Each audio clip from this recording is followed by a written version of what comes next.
Hello fellow humans and welcome to the T77, which they are selling in the shop now, not in crates, which is an amazing change. Unfortunately, they are going to sell it for 20,000 gold, which is a tier 8 for the price of a good tier 10, because mind you, some tier 10s are even sold for 15,000 gold. So would you be stupid if you buy this? Yes, you would be. However, this somehow still ends up being cheaper than if you buy the vehicle via crates. Now, am I going to do that? Well, let's obviously have first a look at the stats and the armor of this vehicle, whether this tank is even any special or even remotely worth it. Because, as I always say, no tier 8 is ever worth more than 10,000 gold, and this one isn't either. It is not worth it in this configuration whatsoever. And if WoTB were to sell it for 10k, hey, I might recommend it if it were a good tank. But they're not. They're ripping you off. So I'm not going to recommend stuff like that. Quite simple. I'm not like other people that try to sell you crap. Well, some others at least.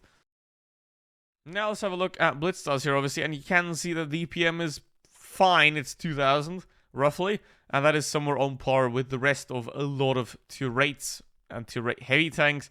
Also with tier 8 medium autoloaders right here, about 2,000 DPM. Now, the thing is with this vehicle, it has 2 shots. Most of the others have 3.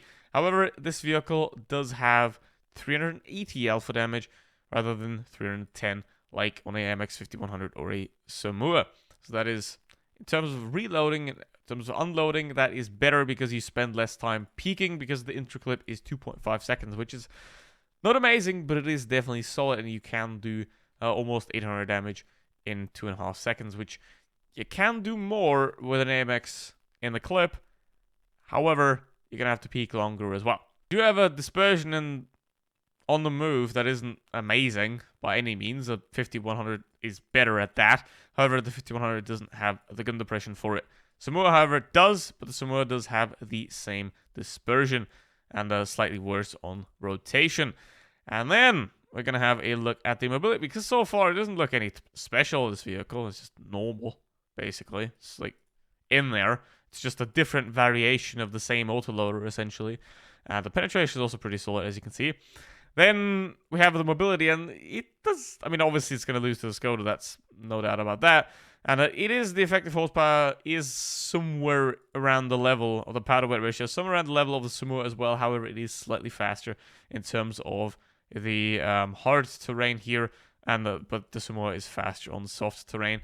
So yeah, nothing that makes this thing really special. The top speed's 35, which is the same as 57 heavy, so it is the classic 57 heavy, 35 kilometers an hour mobility. Then, so far, there's nothing even justifying 10k for this tank. Nothing. Has to be the armor, right? And, yeah, I mean, the lower plate's massive and weak, and every tier 7's gonna go straight through it, even when they don't have much penetration. Obviously, in some spots they might struggle, but any tier 7 is gonna go straight through the lower plate, so there's nothing there. The upper plate is relatively strong, but it is not strong enough in the middle here because of this essentially driver's hatch carve out, where most tier 8s with premium rounds and tier 9s can and will be able to penetrate the upper plate here as well with premium rounds. Some tank destroyers will even be able to pen it easily with standard rounds. So, hull, not great so far. Now, we got the cheeks here, 233mm, which can also be penned, but that's not necessary because the entire front of the turret is absolutely weak. About 200mm, 260. Obviously, it gets stronger the further you go to the outside, but if you shoot down there under the gun, and then there is absolutely no armor on this vehicle whatsoever. So, where's the value? Where's the value? Wargaming. Where is it? With that said, and I hope you didn't forget to like and subscribe as well, I could buy this vehicle and play it and review it. However, the conclusion is that it's going to be that I will regret wasting 20,000 gold for the rest of life, and I don't want to do that to myself, because while I am an idiot, I am not that irresponsible. And if Wargaming won't give me a press account, then too bad. So, what I'm going to do instead is, well, just play the Samoa, because as you've already noticed, the Samoa is very, very similar to this vehicle, except that it unloads slower with a bigger clip. And it's slightly slower on hard terrain, but that doesn't really make a difference. The armor is the same. as well, pretty much, as in, but you can at least, like, have a bit more protection here. How do you find out how a tank works when you don't have it? Because that's something very important that you need to know when you want to buy a vehicle and want to decide whether you want the vehicle or not. Because obviously, you can't test drive it, which is pretty sad, and that's a feature that War Thunder does have, but Blitz unfortunately does not. Now, what you do, ideally, is you have a vehicle that is very similar to it, like this one, as it's very similar and it has the same gun depression, roughly the same DPM, also very, very similar armor, and the mobility as well. Obviously, there are some deviances, but overall, you won't really notice much. The massive difference is the art of the autoloader on this vehicle. The DPM, again, is very similar, so is the penetration. However, this vehicle does unload in 3 shots, whereas the T77 does unload in 2, which does give the T77 a slight advantage there. Now, is that slight advantage worth 20,000 gold that I don't have to spend over this vehicle? Of course not, because I already own this one. So, essentially, the only difference there is, as well, that you have to peak less, just by a slight bit, because obviously the unload is also 0.5 seconds faster. However, with this vehicle, I do have a higher clip damage. So, essentially, it is just down to semantics and whether I am able to use the vehicle or not. Because if I'm able to use the 3 shots properly, and if I can do 3k average with the 3 shot, I won't get much extra from the 2 shot. So, there's that. Now, let's have a look where the enemies are. They're disintegrating, which is always nice. And what you want to do with an autoloader is you don't want to be directly in the line of fire, especially with an autoloader that can be penned relatively easily, like a T77. So now, we're going to obviously give this Lycan a good old spanking, and now he's gone. Now, where is the rest of them? The Chimera was previously running away from here, so I would assume that they're back there. So that would be pretty easy to deal with. Now, I mean, the mobility is also pretty similar. Now, I'm actually going faster than a T77 here, so you're kind of at a draw between the Sumo and the T77, and the differences are essentially forgettable for the most part. So, yeah. Obviously, if you don't have the Sumo, and this thing was also relatively overpriced when it was sold, 20,000 gold for a mediocre vehicle. No.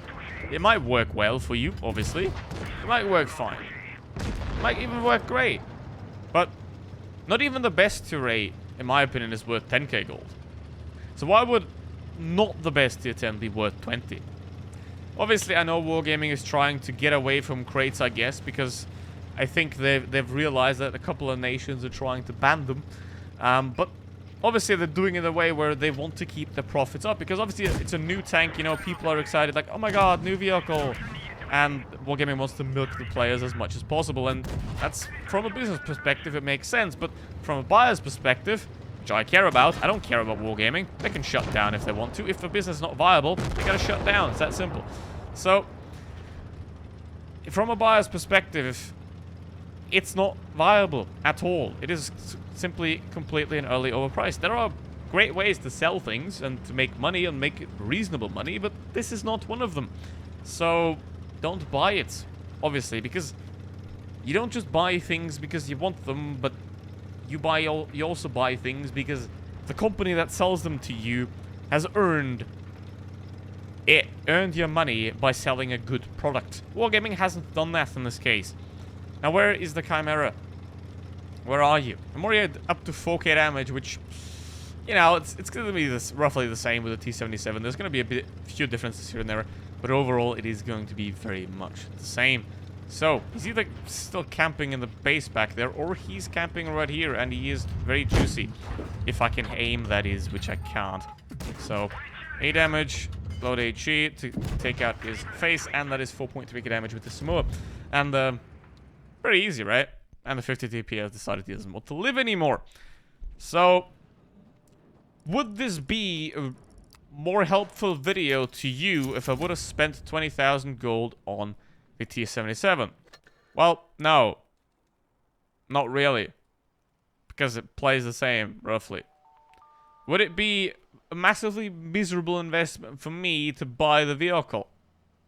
Yes. Wait for it to be sold at a reasonable price. If it's sold for 8k, hey, it's a solid vehicle. It ain't bad. It ain't miserable. If it's sold for 8k, that's good. Why not? But this is a joke. So, as pretty much any new tank. But anyway, thank you very much for watching. See you next one. Goodbye.